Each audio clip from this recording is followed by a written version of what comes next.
record. There it is. So we have started recording. This is a recording of a grants webinar held on the 26th of May 2022 about the Community Building Partnerships Programme.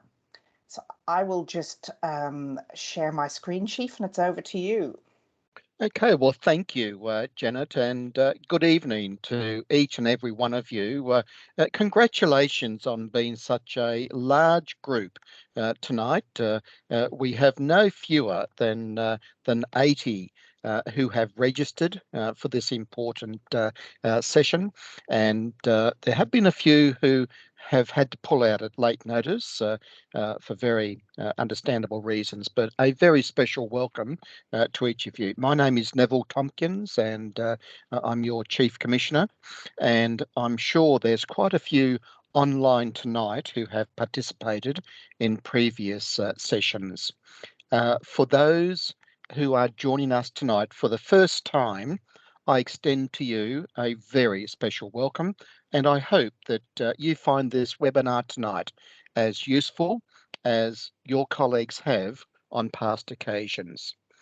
I join you tonight from the beautiful lands of the Ngunnawal people, and I pay my respects to elders, past, present, and emerging. And I'm sure that wherever you are joining us tonight across New South Wales, I'm sure you join my sentiment in acknowledging the first Australians. Well, a special welcome for tonight's webinar, the Community Building Partnership 22 program. And I'm delighted to introduce you tonight to John Dyer. John is our State Commissioner for Partnerships, joined tonight also by Janet McGarry. For those who have yet to meet Janet, Janet is our Head of Marketing, and both of them will be stepping you through the presentation tonight. Not only is this webinar being recorded for your use, but also the slides are available for you to use. I should also add my apologies that I've got, in fact, two other meetings tonight, and it's unusual for me not to participate for the full length of a webinar, but I please seek your indulgence tonight as I leave this presentation shortly to be able to join and give a presentation to two other meetings tonight. I wanted to emphasise right at the start the importance of each of our applicants. And it's not just for the Community Building Partnership Program, for any grant, large or small, very important that you work closely with your region commissioner and your regional office. There are many opportunities that are generated for us as a community-based organisation to be able to apply for large and small grants. We have recently revised our grants policy to ensure that right across our branch we have very good governance and we have very clear procedures in place, including the clearance by our state office and by the region commissioner of large grant applications. Our service centre, previously known as the state office, our service centre stands ready to be able to assist you with any inquiries that you have.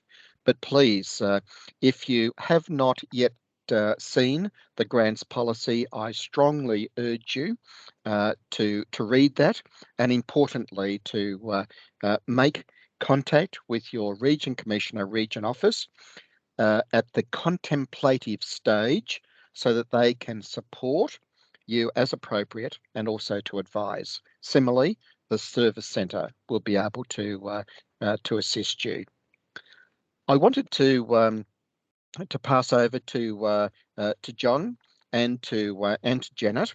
But in closing, can I say how very much impressed I am by the level of interest of our groups and our formations right across New South Wales. We are facing very, very challenging financial issues, and the more that we can support our frontline leaders, the more that we can support our supporters to be able to apply and be successful for grants, the better for all of us. So I finish with my heartfelt thanks to each one of you for your interest, for your ongoing commitment to Scouting, and my special thanks to you for taking the interest in raising funds to improve our facilities, our scout halls, our campgrounds, and other facilities right across New South Wales. Thank you very much indeed. I will now pass over to John Dyer. Thank you, John. Thank you very much, Neville. Good evening, everybody. My name's John Dyer. Like you, I'm a volunteer scout. I have been for the past 22 years. I've applied for many, many grants over those years and been spectacularly unsuccessful quite often until I learned how to do it better. And hence why I'm helping out tonight in this webinar to sort of share my learning and also to give some guidance on the Community Building Partnerships grant, which is so important. This is a webinar, but it's interactive, so please put questions in the chat so that we can answer your questions as we go along through the presentation. Presentation is being recorded. We had around about 80 people who were interested in this webinar. Not all of them can make it tonight, but that's why we record them, so it's then available. And you can access that through the Grants for Groups site, actually, whenever you need to. It's very important that you have the ownership of writing the grants, but Scouts New South Wales has the responsibility for the grant as a legal entity. And we'll talk about that a bit more as we go through this presentation. Thank you, Janet. So a little scene setter. Some of you may have applied for this particular grant before, some of you may not, so we'll start at the start. It is a state government program, one that has been very, very beneficial to Scouts. That's because we have infrastructure. As you know, we have hundreds of halls in New South Wales, all of which need to be repaired and be kept well, and need to be facilities that we are proud of. It's very important to be proud of being a Scout, not only what we do in the community, but where we do our scouting in our camps and our facilities and so on. So that's one of the ways to help us. In this year, each state electorate has been allocated $400,000, which actually is $100,000 more than last year. Janet, could you put in the email for inquiries in that chat, please? The grants range from between $5,000 and $150,000, but experience is, and the guidance from the government is around about $20,000. And that's what we've seen quite regularly. Sometimes a little bit higher, sometimes down to the $5,000 mark. It will depend on each electorate and each MP. We've been very successful in this grant, as I mentioned. And last year, there are 105 applications, of which 51 were successful. That's a very high hit rate, around 50%. Normally, hit rate of grant applications by an organisation is around the 25 to 30% mark. So we're hitting above our average. So the applications opened on the 16th of May. Actually, can you go back for a second, please, Janet? Just want to go through a little bit more. So the areas that the grant covers is kitchens, bathroom renovations, paddock bars, purchase of ride-on lawnmowers, asbestos removal, flooring, everything to do with the infrastructure that allows us to do our scouting. And you can see some examples on the Grants for Groups site, on our state website. So the grant is open right now. So I hope you've done your homework and reached out to your local MPs well before now, but we'll talk a little bit more about that later on. So they will close at 5 p.m. on Friday, the 10th of June sharp. If you miss that deadline, if you haven't submitted your grant by that time, it will not be accepted. It's an automatic close-off online because you have to do your applications online via Smarty Grants, which we'll go through a little bit later also.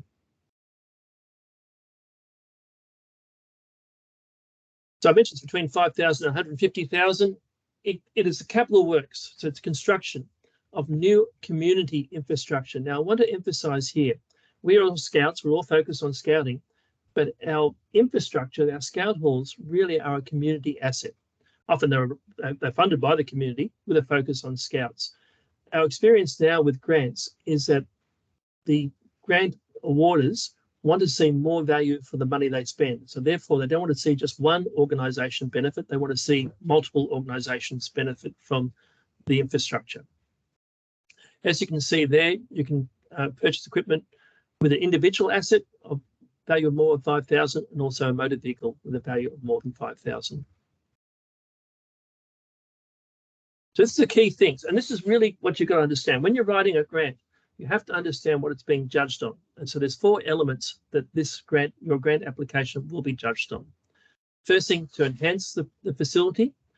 Is it going to take it, as it says here, to be more vibrant, sustainable, inclusive through construction of community infrastructure? So how are you going to bring more people to make use of that facility? So they want to know who's using it now. If they spend the money with you, how is that going to increase the use of this infrastructure? Not just maintaining it, but growing it.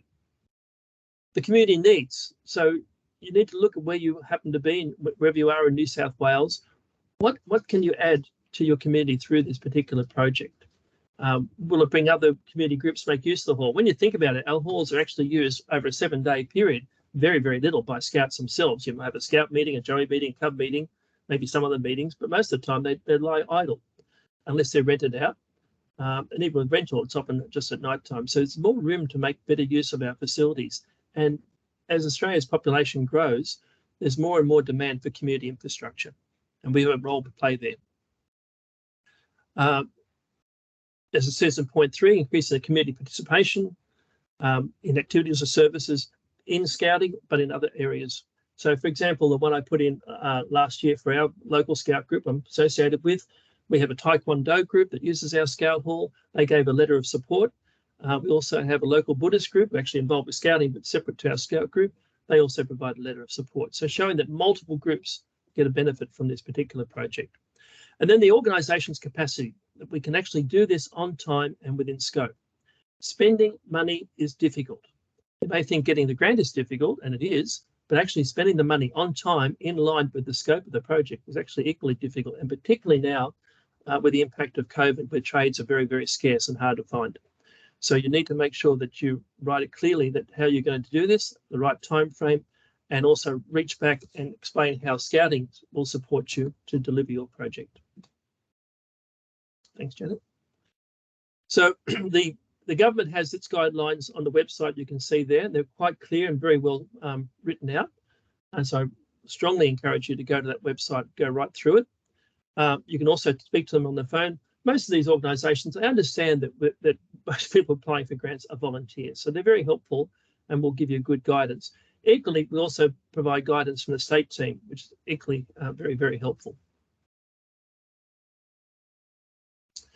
So once you've decided you're going to apply for this grant, what sort of information do you need? What do you need to have prepared for it? Well, land ownership is a pretty key one. And I might let Janet have a word here because she's living the dream. I am going to hop in there, John. We have a really big problem that people are not applying for the land ownership, preferably before you put your application in or the minute we tell you you're successful. But we'd like to encourage you to actually apply now. It's not an onerous task.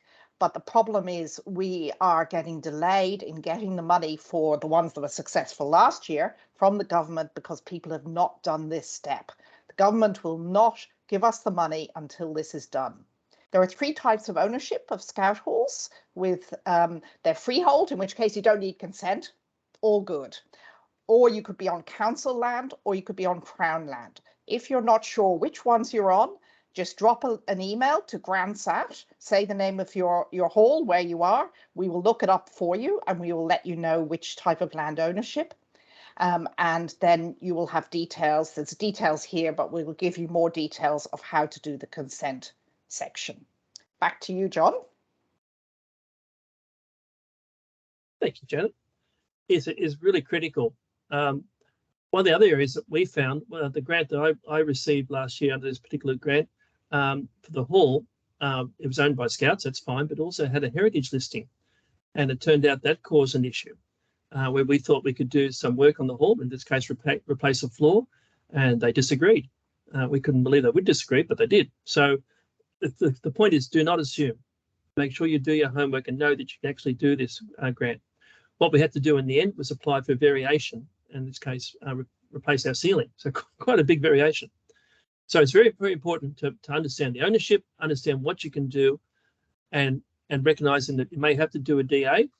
And if that DA is required, as you can see there, it needs to be signed off by the state CEO. Again, because we are the legal entity. It mentions here about public liability insurance. You can find that on our website, download it. We also need, for the actual application, a single quote will do, but for these grants, which are all over 5,000, you'll need to get three quotes to support who you choose to do the work. With the quotes, you're looking at the best value. So we're not just chasing cheap and cheerful, dodgy brothers. It's getting the right value for the facility. Some of the caveats that the government put in this particular grant, it's only one project location per application, so you can't do multiple grant applications for one location. For vehicle purchase, it has to be separate to a capital works or equipment purchase approach. With the capital works, so you're doing a kitchen, only 30% can be for the equipment, which might be a microwave and all different odds and sods that go with it. They're really looking about the physical infrastructure side, the building part of a kitchen or for some other facility. And there's a maximum of 5% can be applied to project administration. I'll let Janet again speak to this one for me. Yes, this is new this year. So if you've applied for a CBP in the past, you wouldn't have done this. You must do this. It is in the grants policy. So for instance, say your budget was going to be $10,000. You will need to apply for $10,500, and $500 of that will be retained at the end of the acquittal process to cover project administration. We're employing people to manage the governance of grants and particularly the financial aspects. And I think we can probably give a little bit of thanks to Gladys and ICAC that there's considerably more oversight of grants from both state and federal government. I'm finding that the department is coming back about quite minor things and querying things. So we have to have probity and we have to resource that. And that is what that funding will go to. So work out your project budget and then add 5%. Thanks, Janet. And just going back in history, as I mentioned, where I applied for various grants, it was working by myself, and that was very difficult. I think part of the reason why we're unsuccessful, by actually drawing on the expertise that now is being employed by the state office, supported by volunteers, we're getting much, much better results. So again, coordination, a big organisation like Scouting, coordination is a critical thing. So firstly, your regional commissioner needs to know what you're doing because they have the oversight of all the different grants that are going on and the different requirements within your region and particularly within any particular MP's electorate. So there may be, whilst you may think your project has got great priority and very, very important, there may be another one that's desperately needed for another group. And so sometimes it's best to balance those approaches. And you need their sign off before you apply. So in preparation, think about the project, have a plan. Obviously, you start with the end in mind. So who are you going to use for a quote? And I can see there's some comments about quotes there. Quotes can be very difficult, particularly in the current environment, but we'll talk about that in the Q&A. But think who you can approach. Remembering that many Scout groups, there's parents who've got skills, people who know people. So use the broader group and don't just rely on yourself. It can be very lonely trying to do all this stuff by yourself. Be realistic about the time frame. Most things, and I work in business, most things move to the right. In other words, they always take longer to get done than expected. So give yourself plenty of time and then make a start. Don't leave it because you've got plenty of time. And as I mentioned, who in the group can help you in all the different ways to make this project a success. And I actually will jump in, John, and really emphasize that point that this needs to be a collective approach. What we find often is that one person did the application, all very well meaning. You don't hear about the results for 6 or 9 months. Then by the time you get around to doing anything about it, that person may have moved on, not be available, got other commitments. And we end up having to return money. And I'm returning one at the moment for a group, and it breaks my heart. So have a broad approach, a team, so that you can see this through, because it could easily be up to 2 years from today before you're finished. The other impact of that too is reputational damage. So Scout is seen as a single entity by these organisations, by government, so not by individual groups. So every group's activity actually impacts on the total organisation. So it's very, very important that these grants are done within time. If there is a problem, then you've got to raise your hand up early and work with the state office and your region to resolve the issue as quickly as possible. So I mentioned earlier that to actually register, and this is how most grants are working now, going online. So use the Smarty Grants. So you can go and click on that hyperlink there, and you'll find the way to log in. The word there is grant applications to be under the auspices of Scouts New South Wales. Now, auspices is a new term that's come in over the last, I think, really about 2 years. And what that is that the government will only deal with a legal entity, not with an individual, because that way it can hold people legally responsible, or organisation legally responsible. A Scout group is not a legal organisation. There's only one legal organisation in New South Wales, which is the Scout Association of Australia, New South Wales branch, and the state office has an ABN. So all grants are being lodged under the auspices of Scouts New South Wales.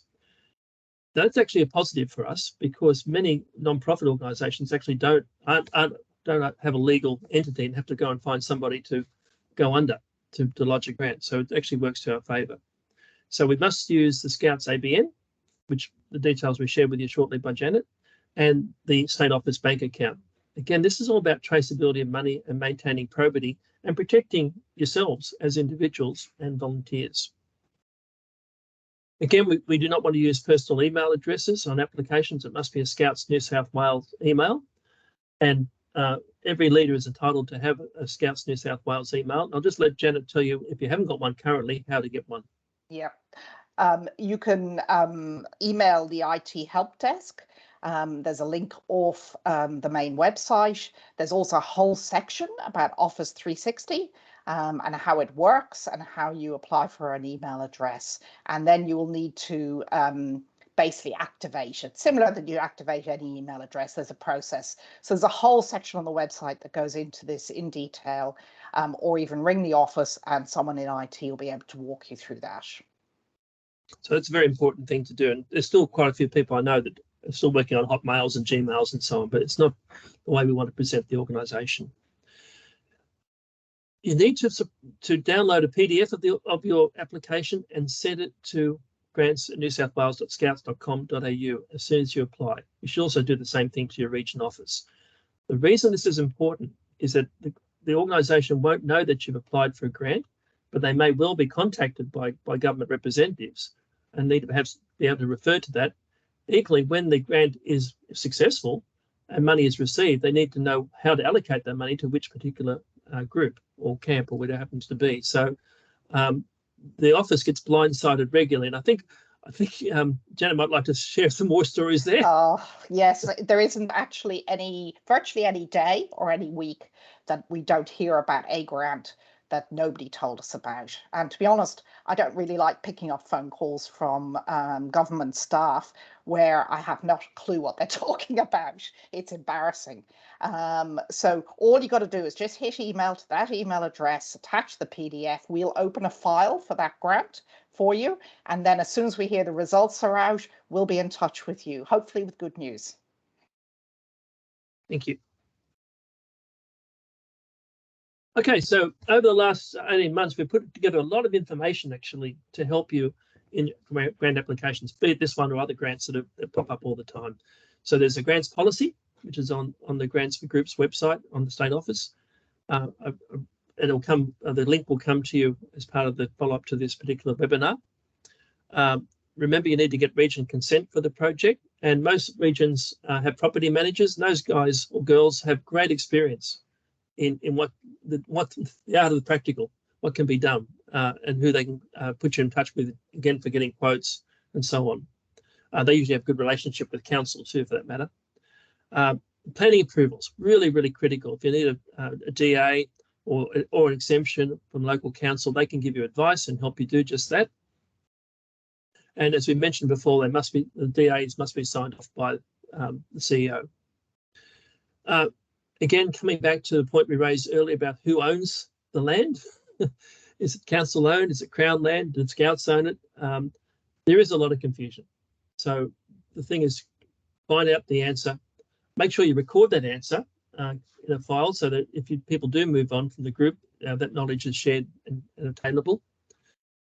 If it's a council leased or a licensed property, you obviously need consent from council.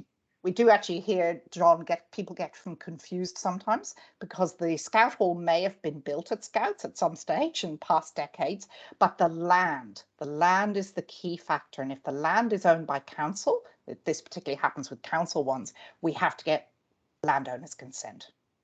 Yep. And what happens, if those properties are not kept up, good upkeep and being used, the council will resume the land for better use. So it's in our interest to keep our halls full of activity, scouting and otherwise, and in good repair, which is why these type of grants are fantastic. Let's go back, please. Thank you. Yes, and so you'll also need a letter from Crown Land if your property is on Crown land to give their consent. That includes camps, for example, that are on Crown land. We had one recently last year. So again, make sure you understand who owns it and then the right consent process. If you're not sure, drop a line to the state office with advice. So getting quotations for work early is really important. Anything over 5,000 requires 3 quotations. And as I mentioned earlier, it's on the best value approach so that you get the right quality of work at the right price. For the grant, you will need 1 quote anyway. You don't have to go with that quote for the final project, but it shows that you've done your diligence and have an understanding of what the value is of the work. Now, normally I go on a lot more about this build relations to reach out to your state MP because that's a critical thing. There's 2 elements to grants. There is the exam question, which we're talking about here, where you're detailing all the various answering the questions, but people work on relationships and work on emotion too. So I got my first CBP last year, even though it applied a number of times. And that's because I went and met my local MP and spoke to him about what we do in scouting. This is the local scout group where my wife's a group leader. And by the time we walked out, he said, "Oh, look, I can give you $20,000. Is that okay?" Well, yes, it was.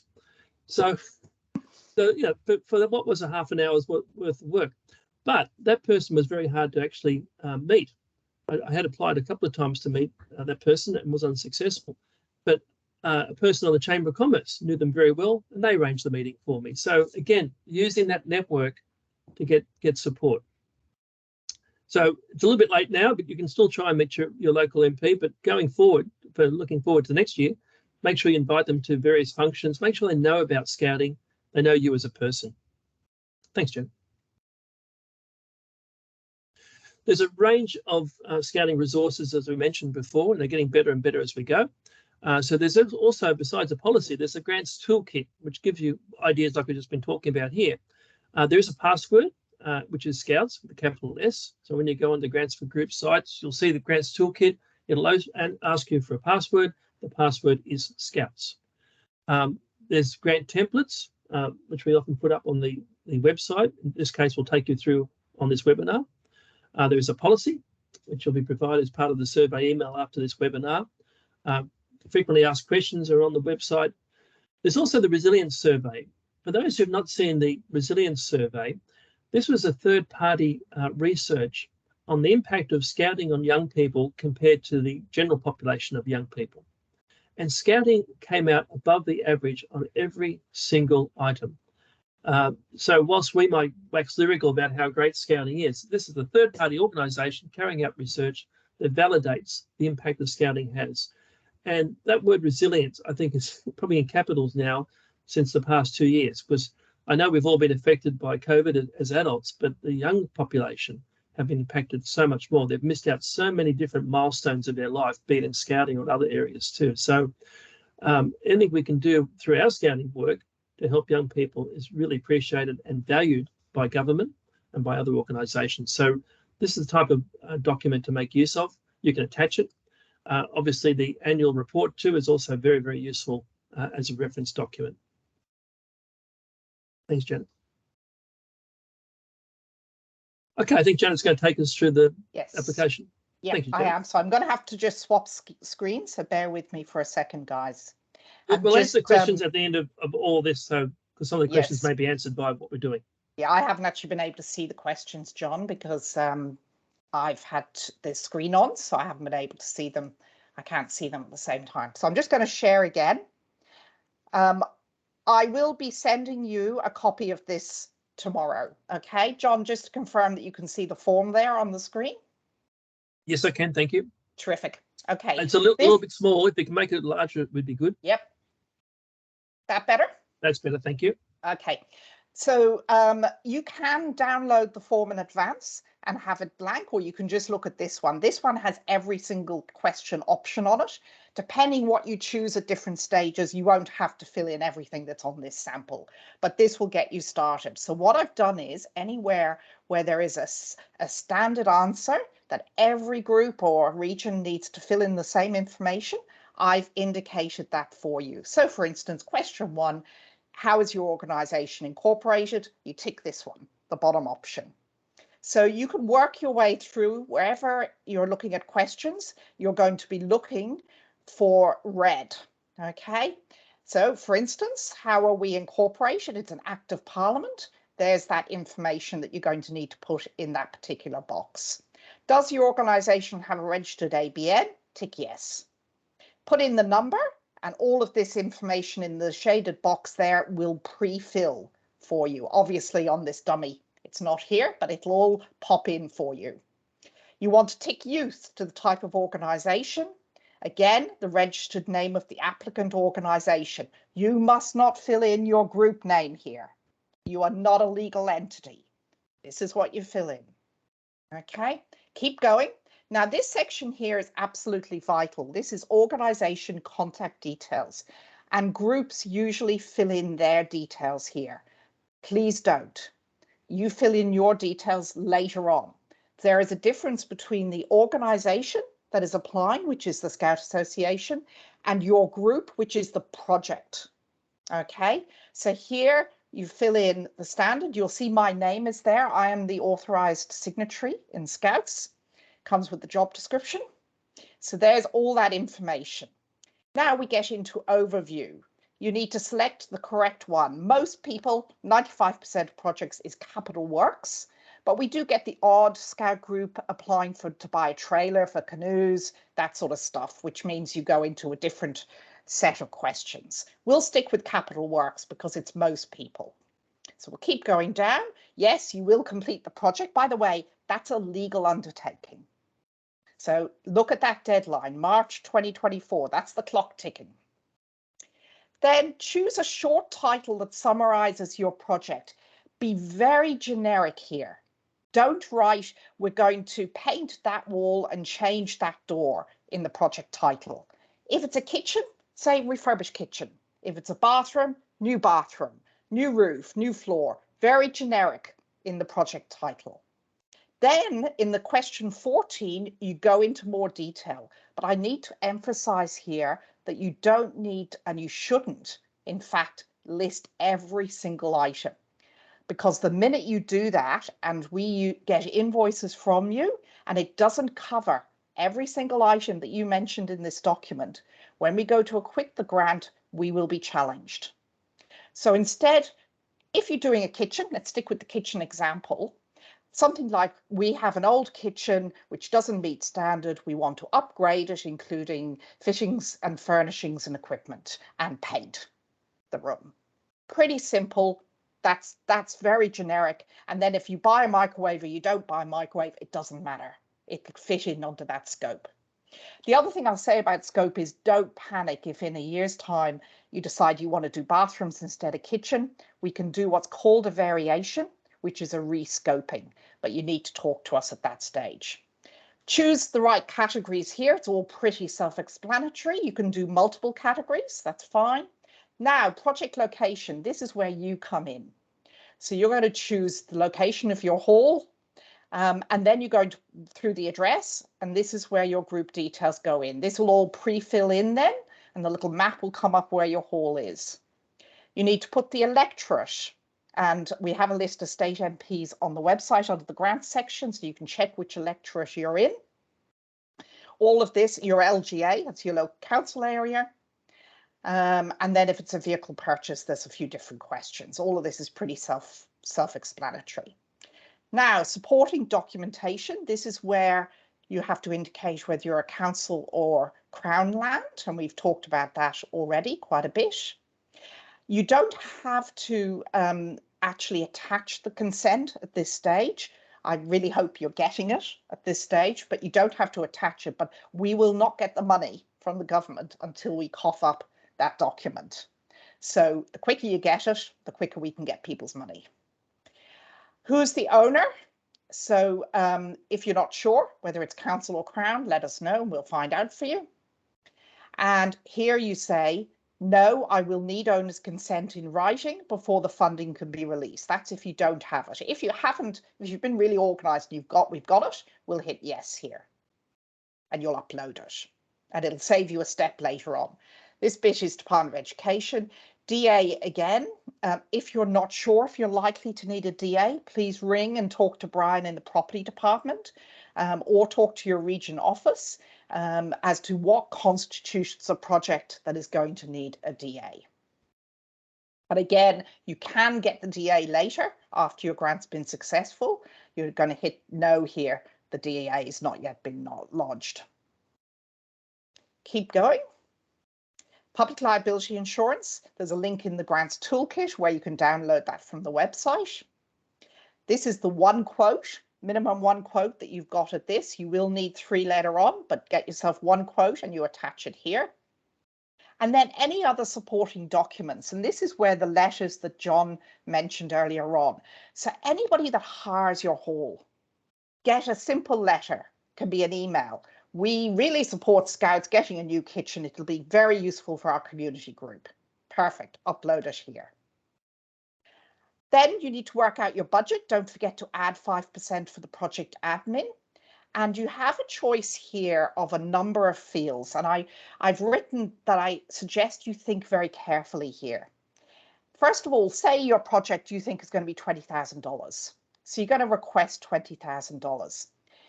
If the project is massively more than that and your group is going to co-fund some of the project, then you would actually put the total. So say it's really going to be 30,000, but you're already looking for 20,000. That's how you'd fill those two in. But question 30 is a bit of a trick one. Would you like to nominate a partial amount? And the reason this is important that you think about this is all the electorates get too many requests. They get too many people wanting too much, and it goes beyond that 400,000 limit that they've got. And the week that the MPs were looking at all of this, we took phone call after phone call being asked, would we accept less money? One way around that is to divide your project mentally into a number of different components. So maybe you want to aim for the really big, you get everything project. Well, yep, put all of that up here. But at the back of your mind, think, okay, if the worst comes to the worst, we won't do that bit, and the budget would then drop to whatever it is. Or if it is a project that you cannot, if you don't get the amount of money, it can't be done, you hit no. And I had a very interesting discussion about a roof project with a particular electorate last year where I pointed out that they couldn't build half a roof with half the money. Okay, so that gets you into this bit, and you do have to specify which bit you would complete if you got reduced money as against the entire project. You fit the yes or no whether you're going to contribute about that. That is in cash contribution. This all concertina is up, but don't forget to include the 5%. At in-kind. Now, in-kind is really important because we must put a value on our time, and your volunteer time has a value. It's $43.06 per hour. Don't ask me where that came from, haven't got a clue, but that's what it is. So for instance, if you think over your entire project from right now through to finishing the last nail in the wall, that maybe 100 volunteer hours will go into this project, management, actual labor, whatever it is, put an in-kind contribution there. The government just wants to see that we're not just got our hand out for money. Okay. Beneficiaries, very important, fairly self-explanatory, young people in the community. If you've got particular other users of the hall, you may want to indicate here. So for instance, there's a seniors group using your hall once a week. Boom, you can hit that. And outcome. And we talked about this earlier in the presentation about making sure that you indicate that there's enhanced community participation, for instance, could be an outcome. This bit is how you will enhance the facilities for the communion. So I've written a few sample texts there, like our hall is used by a range of community groups, including XXX and XXX each week, as it's a low-cost option that's conveniently located. This project will provide XX and YY for these groups. Please reword. If they get 100 applications with my words in it, we'll be in trouble. But this is just to give you an idea of the sort of thing that you could. How will it meet the needs? Well, there's a lack of well-located, cost-effective spaces.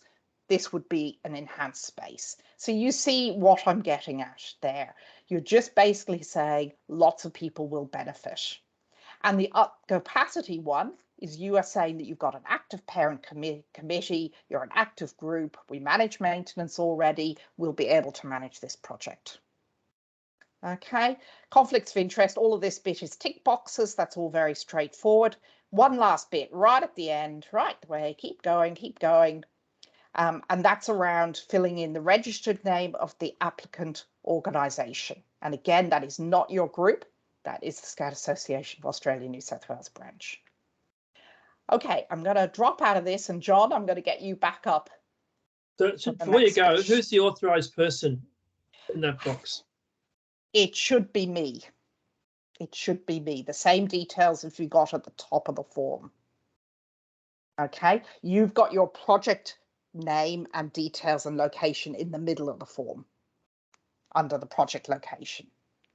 Okay, so I think that caused a lot of confusion with folks about what name they should put down. Yeah, and some other grants programs allows you to have, much better than this one, allows you to have two, a primary contact, which is the legal authorising person, and a secondary contact, which is like the project manager, and which is a better option than the layout of this particular form.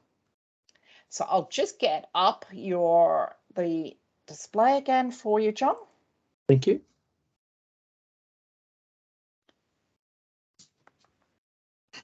And we are going on to this one. Okay.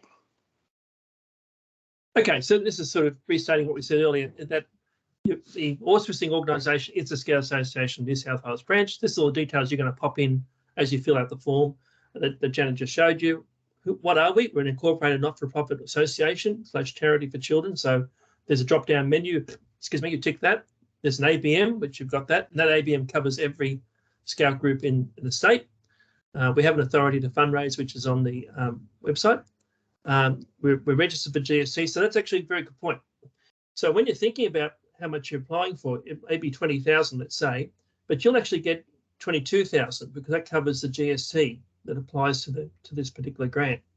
So I got caught with this last year with a grant where I spent 20,000, thought, oh, good job, done well, and realised there was still $2,000 that hadn't been spent because the grant included the GST. So just be aware of that when you're thinking about your pricing. We have these endorsement certificates. So it says they're a deductible gift recipient. What that means is if you receive money, the person who gives the money or organisation can claim a tax deduction. That's a very good thing that we have. Not every organisation has that. We have a constitution and we have public liability insurance, the annual report, financial statement. These are all available to download from the website. Sorry, there's a train going past here. And then, of course, the project plan is for you. So make sure you put time in, the right time in there that you think it will take, and then add a bit for luck. because you'll need it. The budget that Janet's just taking you through, and as Janet mentioned, we've got to have skin in the game. Skin in the game is cash, but particularly people's time. So don't underestimate the amount of time a project takes from your various volunteers to manage things, including cleaning halls, doing all sorts of stuff that we have to do to prepare. Quotes, and some questions regarding quotes, we'll come to that in a sec, but the policy is for 3 quotes.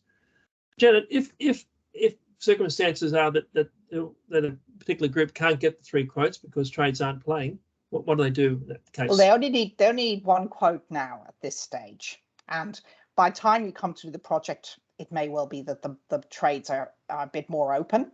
We do make flexibility for regional areas where there is maybe only 1 electrician in a small town, and we take that on a case-to-case basis.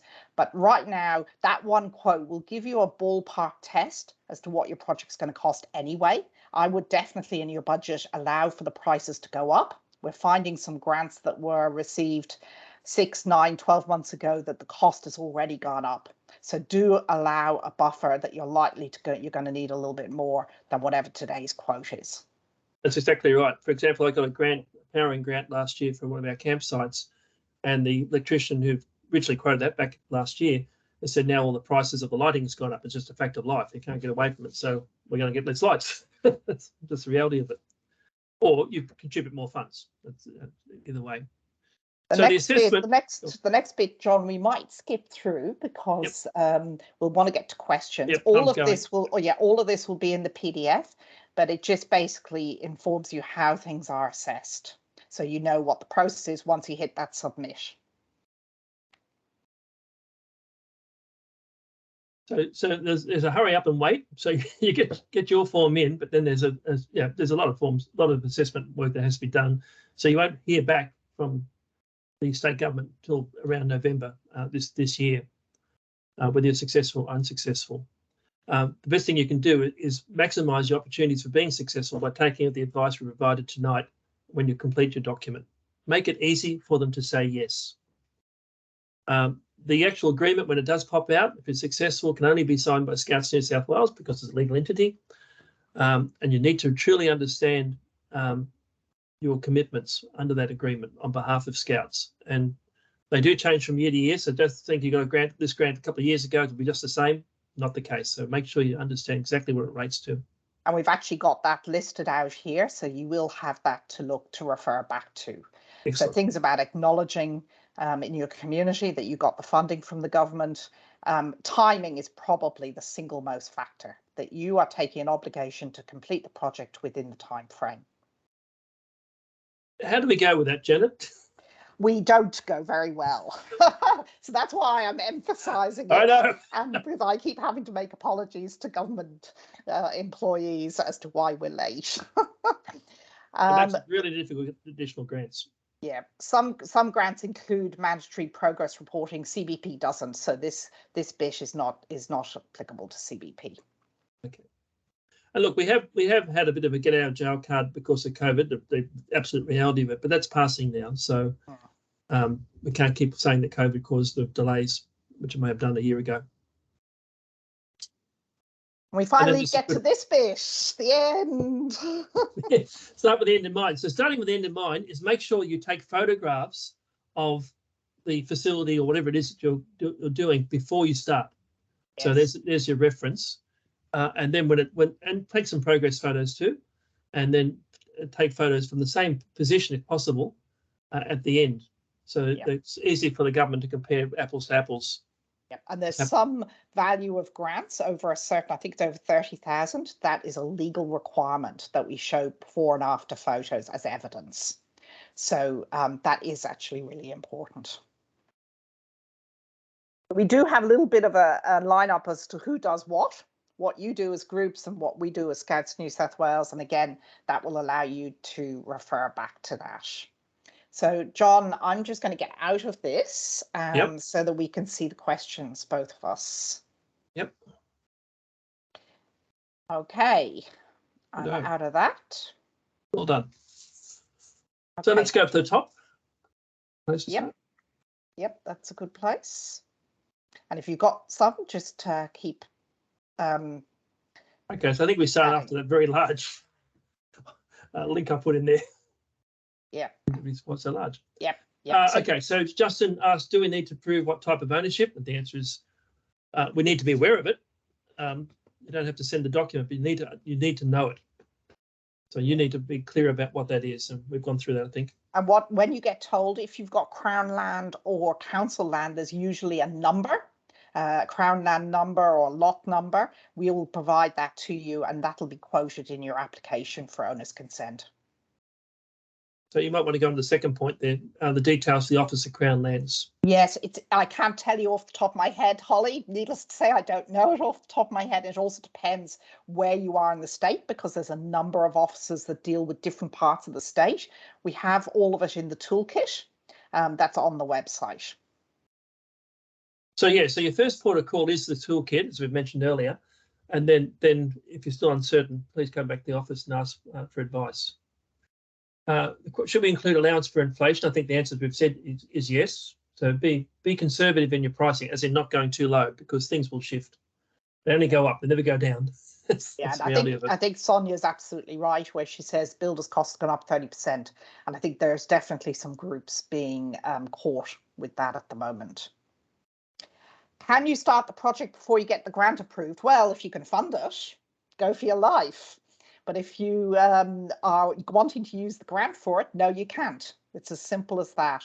And one of the reasons is that all invoices relating to the grant are paid from State Office. The money comes into State and we pay it. So the process is you've got Builder A comes along, does some work, gives you an invoice. You send the invoice off with the grant number to us. We pay it. We just check that it's a legitimate tax invoice. And we pay it. And I should actually just mention here as well, John, if you're employing a licensed trade, so for instance, an electrician or a plumber, it is the responsibility of the group to ensure that they are licensed. And in the toolkit, again, we have where you look up people's licenses to check that they are properly licensed. That is your responsibility as the project managers. However, we will reject any invoices that don't have license numbers on them if it's a licensed trade, like electrician. So don't use your mate who thinks they know how to do electrical work. Use a licensed trade, and that invoice will have that number. Yes, we're sending the slides out tomorrow as a PDF. That's Katie's question. Mal, if the government is slow to acquittal, do groups get extended frameworks for completion? The government is not slow. I think the bit you're talking about, Mal, is actually the funding deed, because you and I have exchanged an email on this today. Look, I will use it as an argument next year, because they're sitting on money for 8 weeks at the moment. I think we're waiting for your money from the CBP 21. They have been particularly slow this year. And I will use that as another option. But on the other hand, we've been slow. We wrote to everybody who was successful for CBP last November, and we gave them a list of what they needed to do and the forms they needed to fill in so that we could complete the funding deed and start the process to get the money. We still have 19 groups who have not done that work yet, and we're in May. Not you. I know you have, because we got your funding deed in. But that is a big issue. That just delays the whole process. I think we're at the bottom. John? I think we are. If anybody else has any other questions. There was a question about the price of voluntary labour, which is 43 cents. Yes. Currently. Yeah. I think I saw one up further up. That template will be attached to the email tomorrow. There'll be a few things attached to the email. The template, the policy, a link to this YouTube of this recording, and a link to the PDF of this recording. So watch out, and a survey to see whether you found tonight useful. Okay, I had trouble tonight with the Scouts password too, but I did it a few times and I got in, so I don't know what the issue was. It is buggy. I will fully agree it is buggy. It does depend which browser you use sometimes. So don't use Edge would be the first recommendation. Use Chrome. If you still have problems, just fire us off an email and we'll send it to you as a PDF. Okay, for those starting the application quote, yes, with a couple of S. For those starting the application quote process tomorrow, do you think there is time to get the application complete? Yes, I do, actually. Yep. You'll have to say yes, you're going to get things later on, but as we said earlier, but yes, there's certainly time to do it. The actual application form, Lauren, is not that difficult, especially now you'll have a template. It's only about a paragraph of text, of open text for those sort of where you're justifying getting the money. That is nothing compared to some grant applications we're dealing with, where it is a whole business plan, a whole marketing plan. It's pages and pages. The work you've got to do now is deciding on your project, talking to your region commissioners, getting the quote. That's the lengthy bit of it. Yeah. We missed one with Randall. What role does Scouts New South Wales Board play anywhere in this process? I'm sure you can write to the CEO about that.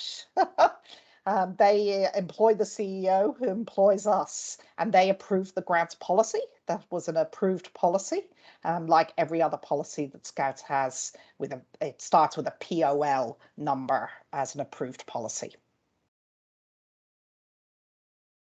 Some further, anyone's missed. Wendy, applying now when last year's funds have not been released. Yes, because you'd be applying for a project which would be different than what you applied last year.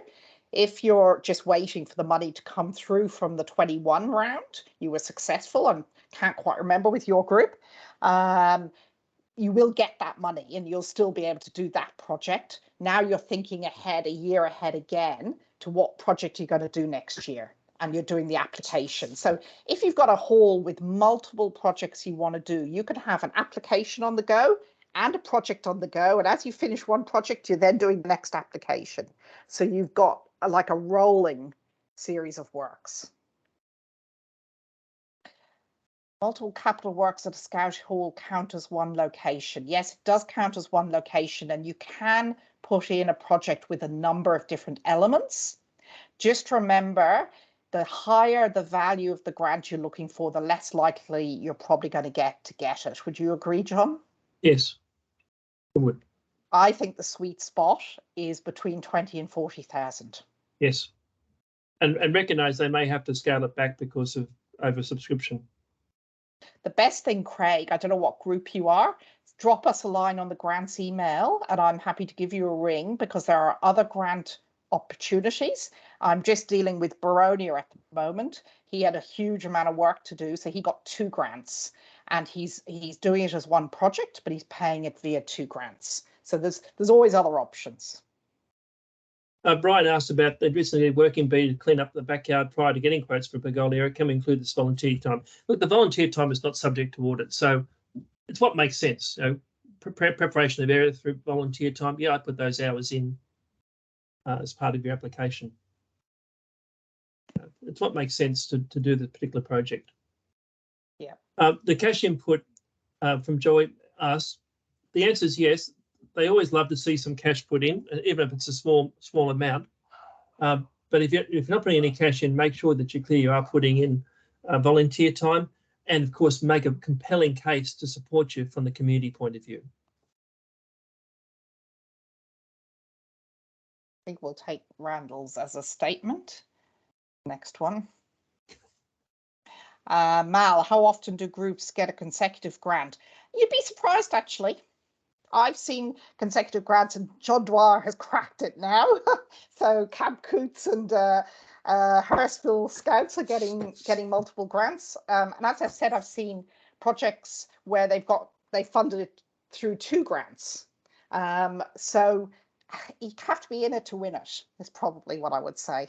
It's relationships make the world go round. So you've got to make sure that the people who make the decisions realise the value you're adding. And Scouts is an incredible value-adding organisation. We're all in it because we know what it does for youth, and youth have had a tough time. So we're a very, very important element of the community, and we should be not shy about saying that and engaging with people. People are interested in Scouting. They don't never realise the amount of work we do. So be out there and talk to them. Invite your local MPs at state, so your council, your state MPs and your federal MPs, because grants are at all different levels, and your local clubs. to events that you're doing at Scouting, and if any public event, go and talk to them and reach out. Don't worry about we're apolitical, so it's nothing to do with politics. Every representative of the community in politics represents the community, not their particular party. And actually, that's a good point, John. People sometimes think they can only apply for community building partnerships. They look at the work involved and think, oh, all this work, and then if I don't get it. No, you're doing the work for any application to achieve your aim. So if you don't get community building partnerships, there are other programs, and the work that you did will be just as applicable to that. You'll be able to polish it off and use it in another application. So it's a bit of a mindset shift. Simon, how to show inflation. I skipped over in the template, but there's a bit where you break down your budget.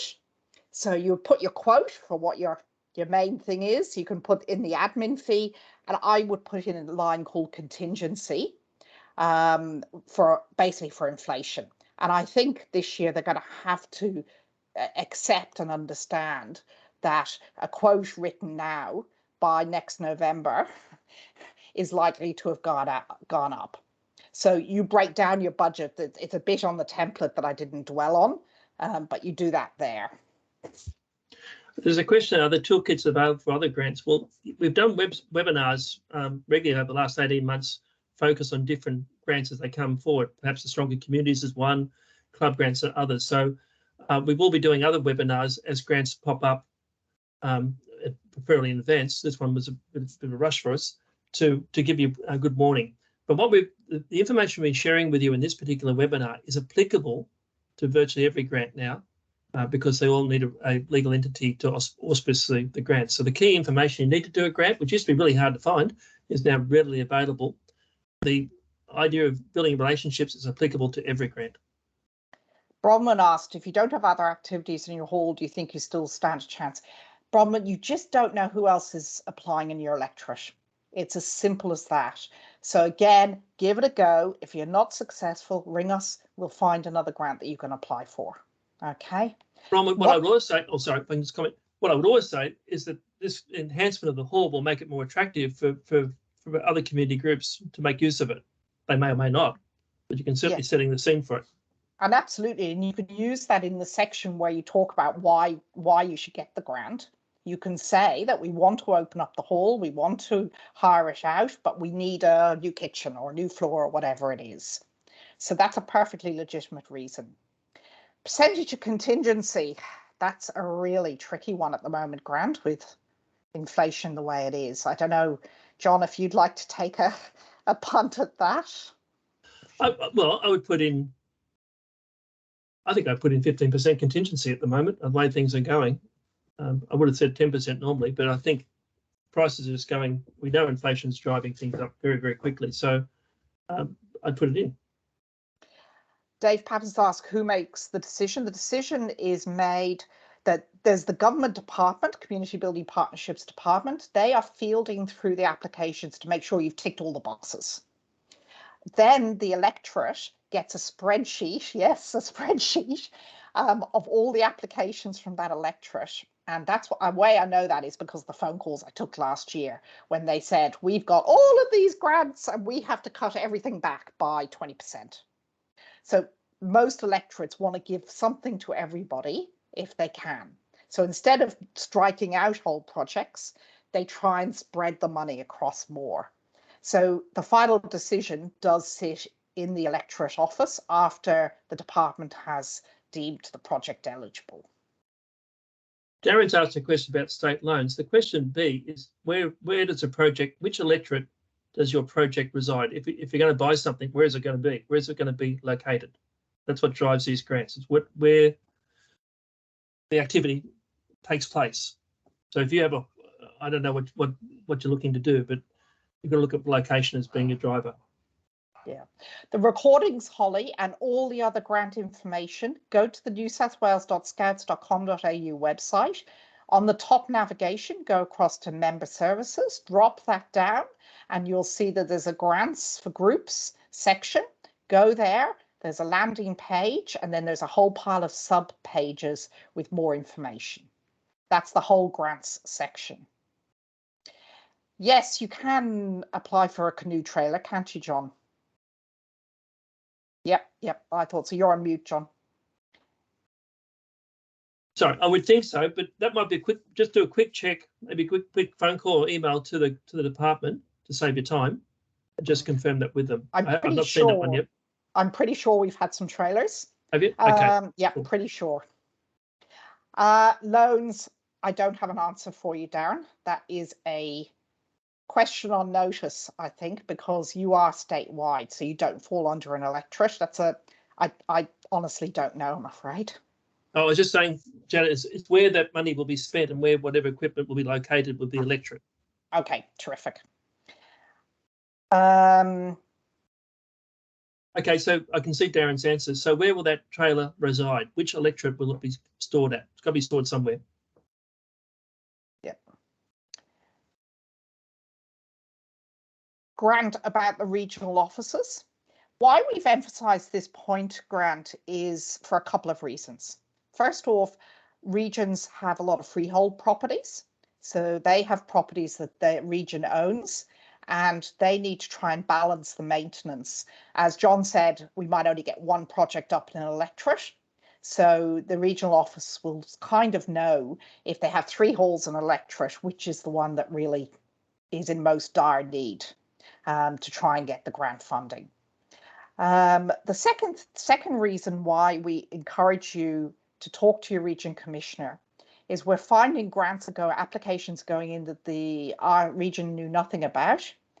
Then the group changes, the committee's gone, whoever did the application is gone, and coming to the death's door of the acquittal, we're desperately trying to get the region, the RC, to help, and justifiably enough, they're saying, we knew nothing about this. You have a completely different phone conversation when the RC said, oh yeah, I went out there, we talked about this, oh yeah, the person's gone, but we'll get in there and we'll get the project done. So we're all trying to basically do the same aim. We're trying to get maintenance done and get funding for it. So it's being collaborative. Well, I think we better finish there. We've gone 10 minutes over time with lots of good questions. Yes, we have. That's a good sign, I think, in one way. So thank you very much, everyone, for participating. I wish you every success. If you're not successful this time, keep going at it. That's what Michael Jordan did, and that's how he made his successful career. And I think that's the same with grants. Never give up, but keep learning from it. And don't say it's their problem. Think about how you can do it better next time yourself and make it easy for them to say yes. Yeah, and you have to be in it to win it. So I would encourage you to apply. Scouts gets an incredible amount of support in this program.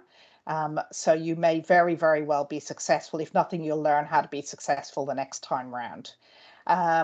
So I will send an email tomorrow. Watch out for an email from me with all the links and all the follow-up information that you need. And thank you, John, my co-presenter. Yeah, absolute pleasure. I'm going to shut the recording off, John. Yep. Thank you, everybody.